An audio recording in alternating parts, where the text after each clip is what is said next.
Let's of course start with the history of one of the most successful franchises in the history of gaming, which is Assassin's Creed. But to talk about Assassin's Creed, we have to talk about its spiritual predecessor, which is Prince of Persia. Now, for those of you who played the game back in the day and call yourself OG gamers, I'm sure you all have wondered what happened to such a good franchise. Well, the short answer is Assassin's Creed happened. Because Prince of Persia was kind of made into Assassin's Creed. A lot of the ideas of Prince of Persia were put into the first Assassin's Creed game, and Ubisoft bet all their money on Assassin's Creed. And it was quite a good bet because for the long time, well, Assassin's Creed did really well, but we'll come to that in a bit. What was really innovative about Prince of Persia back in the day was, of course, its death mechanic. Now, what is a death mechanic? It's basically the idea of including the player's immersion to max. What that means is in Prince of Persia, when you die, you actually don't really die. It's part of the gameplay mechanic where you can rewind time, and that's why Prince of Persia Sands of Time had that title. Modern games have of course done this also. Shadow of Mordor is a great example of it because when you die in Shadow of Mordor, well, you add to the world around you. And I think games that include mechanics like death mechanics actually allow the player to be more immersed and invested in the world, because no longer is your game over screen that break of immersion reminding you, hey, I have homework to do, or hey, I have to go record a segment of The Den.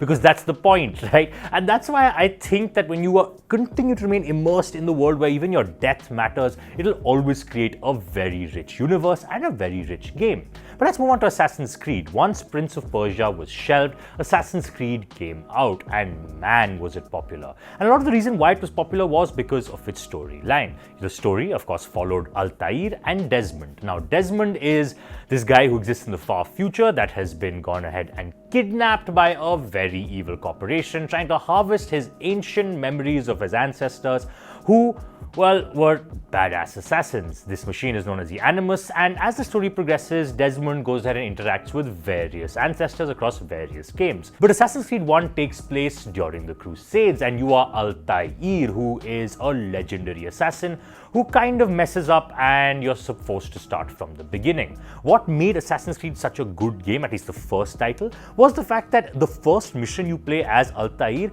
you are incredibly overpowered. And that's what actually throws people off guard, because that's not the way games worked back in the day. It was always you had to struggle and then you make it to godlike power. But as Assassin's Creed 1 opens, Altair is taking down hordes of people, sneak assassinating people, and he's a real badass. But what happens post the game is that you lose a lot of your powers, and the way the game then teases you that, hey, you can be that badass again, don't worry, just work hard, is a really good game mechanic, and that's what Assassin's Creed 1 did so well. Of course, we have to talk about its setting because it recreated the cities of the Middle East and Jerusalem and just a whole host of places really, really well. And I think it captured the feeling of being in a crusade back in the Middle Ages. So Assassin's Creed set the tone really, really well. And then we had Assassin's Creed 2. If Assassin's Creed is all about the setting, Assassin's Creed 2 is all about your protagonist, because Ezio is a charismatic protagonist with a story worth hearing.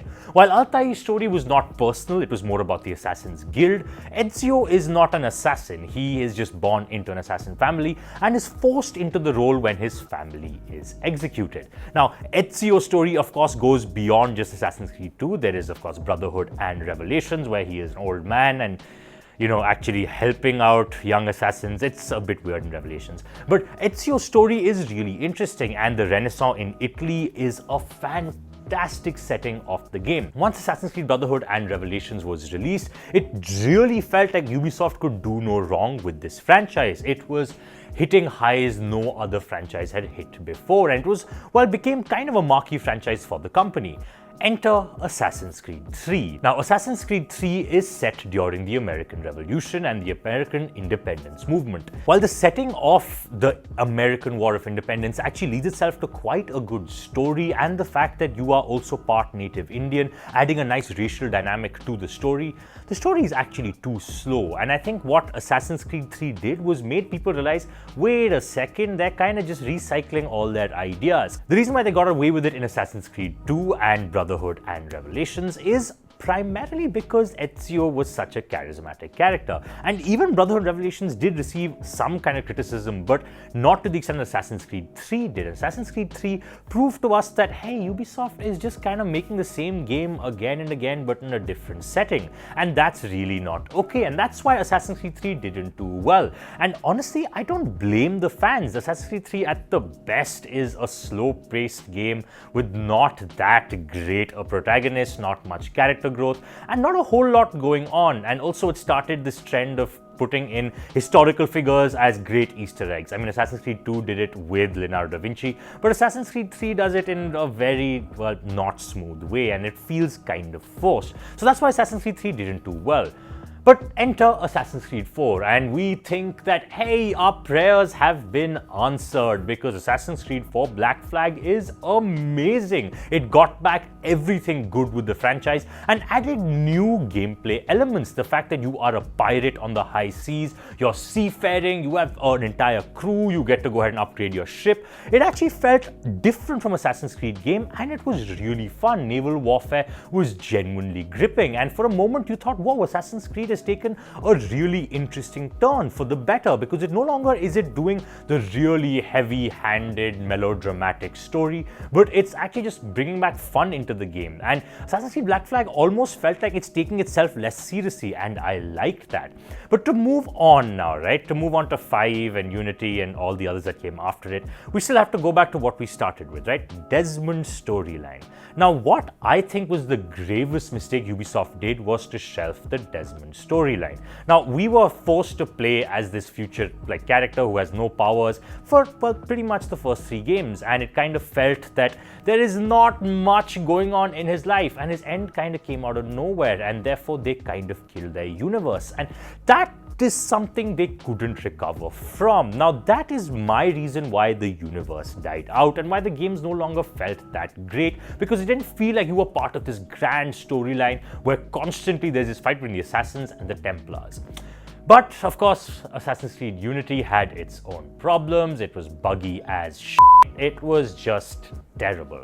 But we gotta fast forward. I don't have enough time to continue this history lesson, so we'll just fast forward to the reboot, right? Because Assassin's Creed Origins as well as Assassin's Creed Odyssey did okay, did reasonably well, and the kind of apology that we got from Ubisoft about, hey, we're rebooting the game, we're trying to figure out what exactly people like, and yeah, sure, they kind of rebooted the series, combat became a bit different, there were more RPG elements, but it kind of felt like they were just taking it from their other games. There is something very similar about how you level up in Assassin's Creed compared to, well, Ghost Recon and Far Cry, and it just felt like they were just borrowing gameplay and RPG elements from them. They didn't feel like fresh, it didn't feel good, and the problem then is, well, okay, wait, at least the story was good. Was it? I mean, the story was okay, and that's the point I'm trying to make with Desmond. When you kill your universe in a way that doesn't allow you to create coherent storylines that make you feel like you're part of this grand narrative, you're never going to be able to capture the highs of the story that you did in Assassin's Creed 1 and Assassin's Creed 2.